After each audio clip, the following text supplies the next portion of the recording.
ಹಿಟ್ಟನ್ನು ನಾದೋದು ಬೇಡ, ಲಟ್ಸೋದು ಬೇಕಾಗಿಲ್ಲ. ಚಾಟ್ ತಿನ್ನಬೇಕು ಅಂತ ಮನಸ್ಸಾದಾಗ ಪಟ್ ಅಂತ ಮಾಡುವ ಈ ದಿಢೀರ್ ಚಾಟ್ಸ್ಗೆ ಸೌಟ್ ಇದ್ದರೆ ಸಾಕು, ಯಾರು ಬೇಕಾದರೂ ಮಾಡ್ಕೊಳ್ಬೋದು. ಈ ಸ್ನ್ಯಾಕ್ಸನ್ನು ಮಕ್ಕಳು ದೊಡ್ಡವರು ಎಲ್ಲರೂ ಇಷ್ಟಪಡ್ತಾರೆ. ಈ ರೆಸಿಪಿನ ಹೇಗೆ ಮಾಡೋದು, ಇದಕ್ಕೆ ಏನೆಲ್ಲ ಸಾಮಗ್ರಿಗಳು ಬೇಕಾಗುತ್ತೆ ಅಂತ ಹೆಚ್ಚು ತಡ ಮಾಡದೆ ನೋಡೋಣ. ಹೆಲೋ ಫ್ರೆಂಡ್ಸ್, ನಮಸ್ತೆ. ಶ್ರೀ ಮ್ಯಾಜಿಕ್ ಕಿಚನ್ಗೆ ಸುಸ್ವಾಗತ. ಮೊದಲಿಗೆ ನಾನಿಲ್ಲಿ ಒಂದು ದಪ್ಪ ತಳದ ಪಾತ್ರೆಗೆ ಒಂದು 2-3 ಟೇಬಲ್ ಸ್ಪೂನ್ ಆಗೋಷ್ಟು ಎಣ್ಣೆನ ಹಾಕ್ಕೊಂಡಿದ್ದೀನಿ. ಎಣ್ಣೆ ಸ್ವಲ್ಪ ಬಿಸಿಯಾದ ನಂತರ ಇದಕ್ಕೆ ಒಂದು ಅರ್ಧ ಟೇಬಲ್ ಸ್ಪೂನು ಸೋಂಪು ಕಾಳು, ಹಾಗೆ ಒಂದು ಅರ್ಧ ಟೇಬಲ್ ಸ್ಪೂನ್ ಆಗೋಷ್ಟು ಜೀರಿಗೆನ ಹಾಕ್ಕೊಂಡು ಕೂಡ ಇದನ್ನು ಬಿಸಿ ಮಾಡ್ಕೊಳ್ತಾ ಇದ್ದೀನಿ. ಇದು ಸ್ವಲ್ಪ ಬಿಸಿಯಾದ ನಂತರ ಇದಕ್ಕೆ ಬೆಲ್ಲವನ್ನು ಹಾಕ್ಕೊಳ್ತಾ ಇದ್ದೀನಿ. ಬೆಲ್ಲದ ಪುಡಿಯನ್ನು ಸೇರಿಸ್ಕೊಂಡಿದ್ದೀನಿ. ಬೆಲ್ಲದ ಪುಡಿ ಇಲ್ಲದಿದ್ದರೆ ಬೆಲ್ಲವನ್ನು ಕರಗಿಸಿ ಸ್ವಲ್ಪ ನೀರು ಮಾಡ್ಕೊಂಡು ಕೂಡ ಇದಕ್ಕೆ ಹಾಕ್ಕೊಳ್ಬೋದು. ಬೆಲ್ಲದ ಪುಡಿನ ಈ ರೀತಿ ಮಿಕ್ಸ್ ಮಾಡಿಕೊಂಡು ಇದಕ್ಕೆ ಹುಣಸೆ ಹಣ್ಣಿನ ರಸವನ್ನು ಸೇರಿಸ್ಕೊಳ್ತಾ ಇದ್ದೀನಿ. ಸ್ವಲ್ಪ ಹುಣಸೆ ಹಣ್ಣನ್ನು ತೊಗೊಂಡು ಅದನ್ನು ಸ್ವಲ್ಪ ಹಿಂಡಿಕೊಂಡು ರಸವನ್ನು ಮಾತ್ರ ಇದಕ್ಕೆ ಸೇರಿಸ್ಕೊಳ್ಬೇಕಾಗತ್ತೆ. ಹಾಗೆ ಇದನ್ನು ಚೆನ್ನಾಗಿ ಬಿಸಿ ಮಾಡ್ಕೊಳ್ಳಿ. ಇದಕ್ಕೆ ಖಾರದ ಪುಡಿಯನ್ನು ಸೇರಿಸ್ಕೊಳ್ತಾ ಇದ್ದೀನಿ. 2 ಟೇಬಲ್ ಸ್ಪೂನ್ ಆಗೋಷ್ಟು ಖಾರದ ಪುಡಿಯನ್ನು ಹಾಕ್ಬಿಟ್ಟು ಇದನ್ನು ಚೆನ್ನಾಗಿ ಮಿಕ್ಸ್ ಮಾಡಿಕೊಂಡು ಚೆನ್ನಾಗಿ ಇದನ್ನು ಕುದಿಸ್ಕೊಳ್ತಾ ಇದ್ದೀನಿ. ನಾನಿಲ್ಲಿ ಹುಣಸೆಹಣ್ಣಿನ ರಸವನ್ನು ತೊಗೊಂಡಿದ್ದೀನಿ. ನೀವು ಬೇಕಾದರೆ ಡ್ರೈ ಮ್ಯಾಂಗೋ ಪೌಡ್ರ್ ಅಥವಾ ಆಮ್ಚೂರ್ ಪೌಡ್ರ್ ಅಂತ ಬರುತ್ತೆ, ಅದನ್ನು ಕೂಡ ಬಳಸ್ಬೋದು. ಹಾಗೆ ಒಂದು ಅರ್ಧ ಟೇಬಲ್ ಸ್ಪೂನ್ ಆಗೋಷ್ಟು ಚಾಟ್ ಮಸಾಲವನ್ನು ಸೇರಿಸ್ಕೊಂಡು ಚೆನ್ನಾಗಿ ಇದನ್ನು ಮಿಕ್ಸ್ ಮಾಡಿಕೊಂಡು ಇದಕ್ಕೆ ಉಪ್ಪನ್ನು ಸೇರಿಸ್ಕೊಳ್ತಾ ಇದ್ದೀನಿ. ರುಚಿಗೆ ತಕ್ಕಷ್ಟು ಉಪ್ಪನ್ನು ಇದಕ್ಕೆ ಹಾಕ್ಕೊಳ್ಳಿ. ಹಾಗೆ ಇದನ್ನು ಚೆನ್ನಾಗಿ ಮಿಕ್ಸ್ ಮಾಡ್ಕೊಳ್ಳಿ. ನಾನು ಈ ಚಾಟ್ಸ್ಗೆ ಬೇಕಾಗಿರುವಂತಹ ಒಂದು ಸಿಹಿ ಚಟ್ನಿಯನ್ನು ಮಾಡಿರೋದಿದು. ಇದನ್ನು ಸ್ವಲ್ಪ ತಣ್ಣಗಾಗೋದಕ್ಕೆ ಇಡಬೇಕಾಗತ್ತೆ. ಗ್ಯಾಸ್ ಫ್ಲೇಮನ್ನು ಆಫ್ ಮಾಡಿಬಿಟ್ಟು ಕೊನೆಯಲ್ಲಿ ನಿಂಬೆಹಣ್ಣಿನ ರಸವನ್ನು ಹಿಂಡಿಬಿಟ್ಟು ಇದನ್ನು ಹಾಗೆ ಸೈಡಲ್ಲಿ ಇಟ್ಟಿರ್ತೀನಿ ತಣ್ಣಗಾಗೋದಕ್ಕೆ. ಇಲ್ಲಿ ನಾನೊಂದು ಮಿಕ್ಸಿ ಜಾರಿಗೆ ಸ್ವಲ್ಪ ಪುದೀನ ಹಾಗೆ ಕೊತ್ತಂಬರಿ ಸೊಪ್ಪನ್ನು ಚೆನ್ನಾಗಿ ತೊಳೆದು ಮಿಕ್ಸಿ ಜಾರಲ್ಲಿ ಹಾಕ್ಕೊಳ್ತಾ ಇದ್ದೀನಿ. ಚೆನ್ನಾಗಿ ವಾಶ್ ಮಾಡ್ಕೊಳ್ಬೇಕಾಗತ್ತೆ. ಹಾಗೆ ಇದರ ಜೊತೆಗೆ ಒಂದು 2 ಹಸಿಮೆಣಸಿನ್ಕಾಯಿನ ಕೂಡ ಸೇರಿಸ್ಕೊಂಡಿದ್ದೀನಿ. ಒಂದು ಅರ್ಧ ಟೇಬಲ್ ಸ್ಪೂನ್ ಆಗೋಷ್ಟು ಜೀರಿಗೆಯನ್ನು ಹಾಕ್ಕೊಂಡಿದ್ದೀನಿ. ಹಾಗೆ ಅರ್ಧ ಟೇಬಲ್ ಸ್ಪೂನು ಶುಂಠಿ ಪೌಡ್ರನ್ನ ಸೇರಿಸ್ಕೊಂಡಿದ್ದೀನಿ. ಶುಂಠಿ ಪೌಡ್ರ್ ಇಲ್ದಿದ್ದರೆ ಹಸಿ ಶುಂಠಿಯನ್ನು ಕೂಡ ಹಾಕ್ಕೊಳ್ಬೋದು. ರುಚಿಗೆ ತಕ್ಕಷ್ಟು ಉಪ್ಪು ಹಾಗೆ ರುಬ್ಲಿಕ್ಕೆ ಬೇಕಾಗೋಷ್ಟು ನೀರನ್ನು ಸೇರಿಸ್ಕೊಂಡು ಇದನ್ನು ನುಣ್ಣಗೆ ಗ್ರೈಂಡ್ ಮಾಡ್ಕೊಳ್ಳಿ. ಈ ಗ್ರೈಂಡ್ ಮಾಡ್ಕೊಂಡಿರೋದನ್ನು ಒಂದು ತಟ್ಟೆಗೆ ತೆಗೆದಿಟ್ಟು ಅದಕ್ಕೆ ಸ್ವಲ್ಪ ನಿಂಬೆಹಣ್ಣಿನ ರಸವನ್ನು ಹಾಕಿಬಿಟ್ಟು ಚೆನ್ನಾಗಿ ಇದನ್ನು ಮಿಕ್ಸ್ ಮಾಡ್ಕೊಳ್ಳಿ.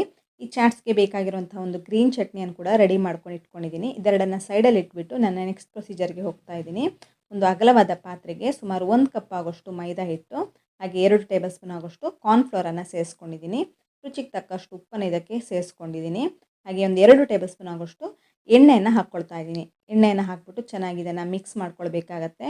ಎಣ್ಣೆನ ಹಾಕ್ಕೊಳ್ಳೋದ್ರಿಂದ ಚೆನ್ನಾಗಿ ಕ್ರಿಸ್ಪಿಯಾಗಿ ಬರುತ್ತೆ ರೆಸಿಪಿ ಅನ್ನೋದು. ಹಾಗಾಗಿ ಎಣ್ಣೆನ ಸೇರಿಸ್ಕೊಂಡು ಇದನ್ನು ಮಿಕ್ಸ್ ಮಾಡಿಕೊಂಡು ನೋಡಿ, ಈ ರೀತಿ ಚೆನ್ನಾಗಿ ಡ್ರೈ ಇಂಗ್ರೀಡಿಯೆಂಟ್ಸನ್ನು ಮಿಕ್ಸ್ ಮಾಡ್ಕೊಳ್ಳಿ ಮೊದಲಿಗೆ. ನಂತರ ಇದಕ್ಕೆ ನೀರನ್ನು ಸೇರಿಸ್ಕೊಳ್ಬೋದು. ಸ್ವಲ್ಪ ನೀರನ್ನು ಸೇರಿಸ್ಕೊಳ್ತಾ ಇದನ್ನು ಚೆನ್ನಾಗಿ ಕಲಿಸ್ಕೊಳ್ಬೇಕಾಗತ್ತೆ. ಒಂದೇ ಸಲ ತುಂಬ ನೀರನ್ನು ಹಾಕ್ಕೊಳ್ಳೋದು ಬೇಕಾಗಿಲ್ಲ. ತುಂಬ ನೀರನ್ನು ಹಾಕ್ಕೊಂಡ್ಬಿಟ್ರೆ ಕನ್ಸಿಸ್ಟೆನ್ಸಿ ಗೊತ್ತಾಗಲ್ಲ. ಹಾಗಾಗಿ ಸ್ವಲ್ಪ ಹಾಕ್ಕೊಳ್ತಾ ನೋಡಿ ಈ ರೀತಿ ಕಲಿಸ್ಕೊಂಡು ರೆಡಿ ಮಾಡ್ಕೊಳ್ತಾ ಇದ್ದೀನಿ. ನೋಡಿ ಈ ರೀತಿ ನೋಡಿ, ಈ ರೆಸಿಪಿಗೆ ಬೇಕಾಗುವಂತಹ ಒಂದು ಹಿಟ್ಟು ರೆಡಿಯಾಗಿದೆ.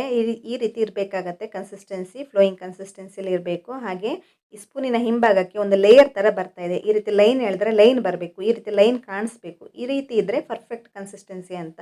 ಈ ರೀತಿ ಲೇಯರ್ ಥರ ಬಂದಿಲ್ಲ ಅಂದರೆ ಇನ್ನೊಂದು ಸ್ವಲ್ಪ ಹಿಟ್ಟನ್ನು ಹಾಕ್ಬಿಟ್ಟು ಹಿಟ್ಟನ್ನು ಗಟ್ಟಿ ಮಾಡಿಬಿಟ್ಟು ಕನ್ಸಿಸ್ಟೆನ್ಸಿನ ಚೆಕ್ ಮಾಡಿ ನೋಡಿ, ಆವಾಗ ಕರೆಕ್ಟಾಗಿ ಬರುತ್ತೆ. ಈಗ ನಾನಿಲ್ಲಿ ಒಂದು ಸೌಟನ್ನು ಬಳಸ್ತಾ ಇದ್ದೀನಿ ಈ ರೆಸಿಪಿಗೆ. ಎಣ್ಣೆನ ಚೆನ್ನಾಗಿ ಕಾಯಿಸಿದ ನಂತರ ಈ ಬಿಸಿ ಎಣ್ಣೆ ಒಳಗಡೆ ಈ ಸೌಟನ್ನು ಹಾಕಿಡಬೇಕಾಗತ್ತೆ. 1 ಸೆಕೆಂಡ್ ಅಥವಾ 2 ಸೆಕೆಂಡ್ ಹಾಗೆ ಎಣ್ಣೆಯಲ್ಲಿ ಇಡಬೇಕು. ನೋಡಿ ಈ ರೀತಿ ಎಣ್ಣೆನ ಈ ರೀತಿ ಟಿಶ್ಯೂ ಪೇಪರಲ್ಲಿ ಒರೆಸ್ಕೊಳ್ಬೇಕಾಗತ್ತೆ. ಸೌಟಿಗೆ ಸ್ವಲ್ಪ ಬಿಸಿ ಇದೆ, ಈ ರೀತಿ ಬಿಸಿ ಇರಬೇಕು. ನೋಡಿ ಈ ರೀತಿ ಚೆನ್ನಾಗಿ ಒರೆಸ್ಕೊಂಡು ಎಣ್ಣೆನೆಲ್ಲ ತೆಗೆದ ನಂತರ ಇದನ್ನು ಹಿಟ್ಟಿನ ಒಳಗಡೆ ಹಾಕ್ಕೊಳ್ಬೇಕಾಗತ್ತೆ. ಈ ರೀತಿ ಸೌಟು ಬಿಸಿಯಾಗೇ ಇರಬೇಕು, ಆದರೆ ಎಣ್ಣೆ ಎಲ್ಲ ಹೋಗಿರಬೇಕಾಗತ್ತೆ. ನೋಡಿ ಈ ರೀತಿ ಚೆನ್ನಾಗಿ ಒರೆಸ್ಕೊಂಡು ಈಗ ಹಿಟ್ಟಿನ ಒಳಗಡೆ ಈ ರೀತಿ ಡಿಪ್ ಮಾಡ್ಕೊಂಡಿದ್ದೀನಿ. ಈ ರೀತಿ ಮುಳುಗಿಸ್ಕೊಂಡು ಹಿಂಭಾಗದಲ್ಲಿ ನೋಡಿ ಈ ರೀತಿ ಒಂದು ಲೇಯರ್ ಥರ ಬಂದಿದೆ. ನಂತರ ಇದನ್ನು ಕಾದಂತಹ ಎಣ್ಣೆಗೆ ಹಾಕ್ಕೊಳ್ತಾ ಇದ್ದೀನಿ. ಎಣ್ಣೆ ತುಂಬ ಕಾದಿರಬಾರ್ದು, ಮೀಡಿಯಮ್ ಆಗಿದ್ದರೆ ಸಾಕು. ನೋಡಿ ಹಾಕಿದ ನಂತರ ಈ ರೀತಿ ತುಂಬ ಗುಳ್ಳೆ ಬರುತ್ತೆ, ಈ ರೀತಿ ಬಬಲ್ಸ್ ಎಲ್ಲ ಬರೋದಕ್ಕೆ ಸ್ಟಾರ್ಟ್ ಆಗುತ್ತೆ. ಈ ಬಬಲ್ಸ್ ಅನ್ನೋದು ಕಂಪ್ಲೀಟಾಗಿ ಕಮ್ಮಿ ಆಗ್ತಾ ಬರಬೇಕು. ಅಲ್ಲಿ ತನಕ ಇದನ್ನು ಚೆನ್ನಾಗಿ ಕಾಯಿಸ್ಕೊಳ್ಬೇಕಾಗತ್ತೆ. ಗ್ಯಾಸ್ ಫ್ಲೇಮನ್ನು ಮೀಡಿಯಮ್ ಫ್ಲೇಮಲ್ಲೇ ಇಟ್ಕೊಳ್ಳಿ. ನೋಡಿದೀಗ ಎಣ್ಣೆಲಿರುವಂಥ ಗುಳ್ಳೆ ಎಲ್ಲ ಕಮ್ಮಿ ಆಗಿದೆ. ಈ ಹಂತದಲ್ಲಿ ನಾವೀಗ ಇದನ್ನು ತೆಗಿಬೋದು. ಸ್ಟಾರ್ಟಿಂಗ್ ಇದನ್ನು ಮಾಡ್ಕೊಳ್ಳುವಾಗ ಸ್ವಲ್ಪ ಕಷ್ಟ ಆಗುತ್ತೆ, ತೆಗಿಯೋದು ಸ್ವಲ್ಪ ಕಷ್ಟ ಆಗುತ್ತೆ. ಯಾಕೆಂದರೆ ತುಂಬ ಸೌಟ್ ಕಾದಿರಲ್ಲ. ಆಮೇಲೆ ತೆಗೆಯೋದು ತುಂಬ ಈಸಿ ಆಗಿಬಿಡುತ್ತೆ. ನೋಡಿ ಈ ರೀತಿ ಚಾಕುವಿನ ಸಹಾಯದಿಂದ ಅಥವಾ ಸ್ಪೂನಿನ ಸಹಾಯದಿಂದ ಈ ರೀತಿ ಸೈಡ್ ಓಪನ್ ಮಾಡ್ಕೊಳ್ಳಿ. ಆವಾಗ ಬಿಸಿ ಎಣ್ಣೆ ಅದು ಒಳಗಡೆ ಹೋಗಿಬಿಟ್ಟು ಈ ರೀತಿ ಈಸಿಯಾಗಿ ಬರುತ್ತೆ. ನೋಡಿ ಕಾಣಿಸ್ತಿರ್ಬೋದು, ಚೆನ್ನಾಗಿ ಕಾದಿದೆ ಇದೀಗ. ಇದನ್ನು ನಾನು ಉಲ್ಟಾ ಹಾಕ್ಕೊಳ್ತಾ ಇದ್ದೀನಿ. ನೋಡಿ ಈ ರೀತಿ ಉಲ್ಟಾ ಹಾಕ್ಕೊಂಡು ಎಣ್ಣೆಯಿಂದೆಲ್ಲ ತೆಗಿತಾ ಇದ್ದೀನಿ. ಚೆನ್ನಾಗಿ 2 ಕಡೆ ಕಾದಿರೋದ್ರಿಂದ ಹೆಚ್ಚೊತ್ತು ಇಡ್ತಾ ಇಲ್ಲ. ಇದನ್ನು ತೆಗೆದೊಂದು ಪ್ಲೇಟಲ್ಲಿ ಹಾಕ್ಕೊಳ್ತಾ ಇದ್ದೀನಿ. ಇದೇ ರೀತಿ ಮಾಡ್ಕೊಳ್ಬೇಕಾಗತ್ತೆ. ನಾನು ಈಗ ಇದನ್ನು ಸೌಟನ್ನು ಟಿಶ್ಯೂ ಪೇಪರಲ್ಲಿ ಒರೆಸ್ಬಿಟ್ಟು ನಂತರ ಈ ರೀತಿ ಹಿಟ್ಟಲ್ಲಿ ಹಾಕ್ಕೊಳ್ತಾ ಇದ್ದೀನಿ. ಎಣ್ಣೆ ಜಾಸ್ತಿ ಇರಬಾರ್ದು ಸೌಟಲ್ಲಿ ಹಿಟ್ಟಿಗೆ ಹಾಕ್ಕೊಳ್ಳುವಾಗ. ನಂತರ ಈಗ ನೋಡಿ ಈ ರೀತಿ ಎಣ್ಣೆಯೊಳಗೆ ಹಾಕ್ಕೊಳ್ತಾ ಇದ್ದೀನಿ ಸೌಟನ್ನು. ನೋಡಿ ಈ ರೀತಿ ಚೆನ್ನಾಗಿ ಕಾಯುತ್ತೆ. ಹಾಕಿದ ಕೂಡಲೇ ತುಂಬ ಗುಳ್ಳೆ ಗುಳ್ಳೆ ಬರುತ್ತೆ. ಸ್ವಲ್ಪ ಹೊತ್ತಿನ ನಂತರ ಈ ಗುಳ್ಳೆ ಗುಳ್ಳೆ ಎಲ್ಲ ಕಮ್ಮಿ ಆಗುತ್ತೆ. ನಂತರ ಚಾಕುವಿನ ಸಹಾಯದಿಂದ ಒಂದು ಸೈಡ್ ಈ ರೀತಿ ಬಿಡಿಸ್ಕೊಂಡ್ರೆ ಆಯಿತು. ಇದು ಓಪನ್ ಆಗಿ ಬರುತ್ತೆ ನೋಡಿ. ಇದನ್ನು ತೆಗೆದು ಒಂದು ಪ್ಲೇಟಲ್ಲಿ ಹಾಕ್ಕೊಳ್ತಾ ಇದ್ದೀನಿ. ಇದೇ ರೀತಿ ಎಲ್ಲವನ್ನು ಮಾಡ್ಕೊಳ್ತಾ ಇದ್ದೀನಿ. ಈ ರೀತಿ ಮಾಡಿ ಒಂದು ಪ್ಲೇಟಲ್ಲಿ ಎತ್ತಿ ಇಡ್ತೀನಿ ಕಟೋರಿಯನ್ನು. ಈಗ ಇದಕ್ಕೆ ಬೇಕಾಗುವಂಥ ಒಂದು ಫಿಲ್ಲಿಂಗ್ಸನ್ನು ರೆಡಿ ಮಾಡ್ಕೊಳ್ಬೇಕು. ಇದಕ್ಕೆ ನಾನು ಆಲೂಗಡ್ಡೆಯನ್ನು ಬೇಯಿಸಿ ಚಿಕ್ಕದಾಗಿ ಕಟ್ ಮಾಡ್ಕೊಂಡಿದ್ದೀನಿ. ಇದರ ಜೊತೆಗೆ ಬಟಾಣಿ ಕಾಳುಗಳನ್ನು ಕೂಡ ಸೇರಿಸ್ಕೊಳ್ತಾ ಇದ್ದೀನಿ. ಹಸಿ ಬಟಾಣಿಯನ್ನು ಚೆನ್ನಾಗಿ ಬೇಯಿಸ್ಕೊಂಡು ಒಂದು ವಿಷಲ್ ಹೊಡೆಸ್ಕೊಂಡಿದ್ದೀನಿ. ನಂತರ ಇದನ್ನು ಒಂದು ಈ ರೀತಿ ಆಲೂಗಡ್ಡೆ ಜೊತೆ ಸೇರಿಸ್ಕೊಂಡಿದ್ದೀನಿ. ಇದಕ್ಕೆ ಒಂದು ಮೀಡಿಯಮ್ ಗಾತ್ರದ ಈರುಳ್ಳಿಯನ್ನು ಚಿಕ್ಕದಾಗಿ ಕಟ್ ಮಾಡ್ಕೊಂಡು ಕೂಡ ಹಾಕ್ಕೊಳ್ತಾ ಇದ್ದೀನಿ. ಇದರ ಜೊತೆಗೆ ನಾನು ಟೊಮ್ಯಾಟೊವನ್ನು ಕೂಡ ಚಿಕ್ಕದಾಗಿ ಕಟ್ ಮಾಡಿಕೊಂಡು ಸೇರಿಸ್ಕೊಂಡಿದ್ದೀನಿ. ಇವೆಲ್ಲವನ್ನು ಸೇರಿಸ್ಕೊಂಡು ಚೆನ್ನಾಗಿ ಮಿಕ್ಸ್ ಮಾಡ್ಕೊಳ್ಬೇಕಾಗತ್ತೆ. ಇದಕ್ಕೆ ಒಂದು ಹಸಿಮೆಣಸಿನಕಾಯಿಯನ್ನು ಕೂಡ ಕಟ್ ಮಾಡಿಬಿಟ್ಟು ಹಾಕ್ಕೊಂಡಿದ್ದೀನಿ. ಹಾಗೆ ಇದಕ್ಕೆ ರೆಡಿ ಮಾಡ್ಕೊಂಡಂತಹ ಗ್ರೀನ್ ಚಟ್ನಿ ಇದೆಯಲ್ಲ ಅದನ್ನು ಕೂಡ ಸೇರಿಸ್ಕೊಂಡಿದ್ದೀನಿ. ಹಾಗೆ ಇದಲ್ಲದೆ ನಾನು ಮೊದಲಿಗೆ ರೆಡಿ ಮಾಡ್ಕೊಂಡಂತಹ ಸಿಹಿ ಚಟ್ನಿ ಇದೆಯಲ್ಲ ಅದನ್ನು ಕೂಡ ಇದಕ್ಕೆ ಹಾಕ್ಕೊಳ್ತಾ ಇದ್ದೀನಿ. ಇವಿಷ್ಟನ್ನು ಹಾಕಿಬಿಟ್ಟು ಚೆನ್ನಾಗಿ ಇದನ್ನು ಮಿಕ್ಸ್ ಮಾಡ್ಕೊಳ್ಳಿ. ಈ ರೀತಿ ಚೆನ್ನಾಗಿ ಮಿಕ್ಸ್ ಮಾಡ್ಕೊಳ್ತಾ ಇದ್ದೀನಿ. ನಾನಿಲ್ಲಿ ಆಲೂಗಡ್ಡೆ ಹಾಗೆ ಬಟಾಣಿಯನ್ನು ಬೇಯಿಸ್ಕೊಳ್ಳುವಾಗ ಉಪ್ಪನ್ನು ಸೇರಿಸ್ಕೊಂಡು ಬೇಯಿಸ್ಕೊಂಡಿದ್ದೆ. ಹಾಗಾಗಿ ಇಲ್ಲಿ ಉಪ್ಪನ್ನು ಸೇರಿಸಿ ಮಿಕ್ಸ್ ಮಾಡ್ಕೊಂಡಿಲ್ಲ. ನೀವು ಬೇಕಾದರೆ ಸೇರಿಸ್ಕೊಳ್ಬೋದು. ನೋಡಿ ನಾನು ರೆಡಿ ಮಾಡ್ಕೊಂಡಂಥ ಕಟೋರಿಯನ್ನು ತೋರಿಸ್ತಾ ಇದ್ದೀನಿ. ನೋಡಿ ಯಾವ ರೀತಿ ಬಂದಿದೆ ಅಂತ, ಕ್ರಿಸ್ಪಿಯಾಗಿ ಬಂದಿದೆ. ಇದಕ್ಕೆ ನಾನು ರೆಡಿ ಮಾಡ್ಕೊಂಡಂತಹ ಫಿಲ್ಲಿಂಗ್ಸನ್ನು ಹಾಕ್ಕೊಳ್ತಾ ಇದ್ದೀನಿ. ನೋಡಿ ಈ ರೀತಿ ಪ್ರತಿಯೊಂದಕ್ಕೂ ಸೇರಿಸ್ಕೊಳ್ಬೇಕಾಗತ್ತೆ. ಈ ಕಟೋರಿಯನ್ನು ನೀವು ಒಂದ್ಸಲ ರೆಡಿ ಮಾಡಿಕೊಂಡು ಸ್ಟೋರ್ ಮಾಡಿ ಇಟ್ಕೊಳ್ಬೋದು. ಒಂದು ಡಬ್ಬಿಯಲ್ಲಿ ಹಾಕಿಬಿಟ್ಟು 1 ತಿಂಗಳ ತನಕನೂ ಇಟ್ಕೊಳ್ಬೋದು. ಏನೂ ಆಗಲ್ಲ.